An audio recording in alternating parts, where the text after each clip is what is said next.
നമസ്കാരം. റാപ്പർ വേടനെതിരെ ഉയർന്ന ആരോപണങ്ങളിലും ഇതുവരെ രജിസ്റ്റർ ചെയ്ത കേസുകളിലും പ്രത്യേക അന്വേഷണ സംഘത്തെ രൂപീകരിച്ച് അന്വേഷണം നടത്തണമെന്ന ആവശ്യം ശക്തം. ക്രൈം ഓൺലൈൻ ചാനലുകളുടെ മേധാവിയായ നന്ദകുമാറാണ് പ്രധാനമന്ത്രി, പാർലമെന്ററി പ്രതിപക്ഷ നേതാവ് മുഖ്യമന്ത്രി പിണറായി വിജയൻ, പ്രതിപക്ഷ നേതാവ് വി.ഡി. സതീശൻ, സംസ്ഥാന ദേശീയ വനിതാ കമ്മീഷനുകൾ, സംസ്ഥാന പോലീസ് മേധാവി എന്നിവർക്ക് നിവേദനം നൽകിയത്. യുവ ഡോക്ടർ നൽകിയ പരാതിയിൽ വേടനെ തൃക്കാക്കര പോലീസ് അറസ്റ്റ് ചെയ്ത് വിട്ടയച്ചിരുന്നു. എന്നാൽ യുവ ഡോക്ടർ മാത്രമല്ല, വേറെയും ഒരുപാട് യുവതികൾ വേടന്റെ ലൈംഗിക അതിക്രമത്തിന് ഇരയായിട്ടുണ്ട് എന്നാണ് നന്ദകുമാർ സമർപ്പിച്ച പരാതിയിൽ വ്യക്തമാക്കുന്നത്. ഹൈദരാബാദ്, ഡൽഹി സ്വദേശികളായ യുവതികളും മറ്റ് പല യുവതികളും വേടന്റെ പ്രണയക്കിണിയിൽ കുരുങ്ങി വിവരിക്കാനാവാത്ത പീഡനങ്ങൾക്ക് ഇരയായിട്ടുണ്ട്.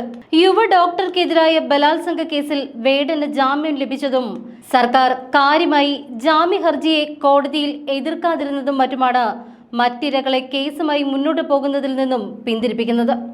കൂടാതെ സർക്കാരിന്റെ 5ാം വാർഷിക പരിപാടികളിലും കോന്നി MLA ഈയിടെ തന്റെ മണ്ഡലത്തിൽ സംഘടിപ്പിച്ച പരിപാടികളിൽ ഉൾപ്പെടെ വേടനെ സംഗീത പരിപാടി അവതരിപ്പിക്കാനായി ക്ഷണിക്കുകയും ചെയ്തു. ഇതെല്ലാം മറ്റിരകളെ പരാതിയുമായി പോലീസിനെ സമീപിക്കുന്നതിൽ നിന്നും പിന്തിരിപ്പിച്ചു.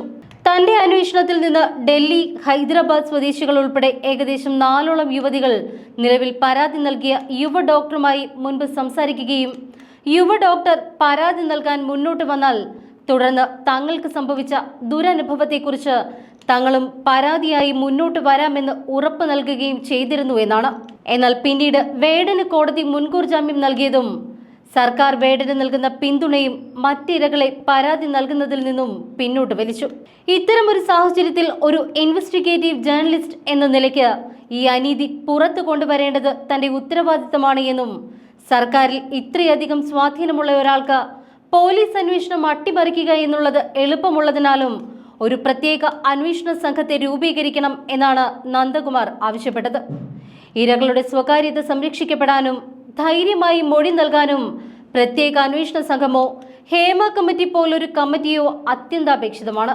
മൊഴി നൽകി പിറ്റേ ദിവസം തന്നെ യുവ ഡോക്ടറുടെ വ്യക്തിത്വം വെളിപ്പെടുത്തുന്ന രീതിയിലുള്ള വാർത്തകൾ പല മുൻനിര മാധ്യമങ്ങളും റിപ്പോർട്ട് ചെയ്തിരുന്നു. 2 ഇരകളുടെ വീഡിയോ മാധ്യമ സിൻഡിക്കേറ്റ് എന്ന യൂട്യൂബ് ചാനൽ വഴിയും കർമ്മ ന്യൂസ് വഴിയും പുറത്തു വരികയും മൊത്തം 3 ഇരകൾ മുഖ്യമന്ത്രിക്ക് പരാതി നൽകുകയും ചെയ്തുവെങ്കിലും ആ പരാതികളിൽ വേണ്ടത്ര അന്വേഷണം നടത്താതെ പോലീസ് കോടതിയിൽ ഒത്തുകളിക്കുകയായിരുന്നു.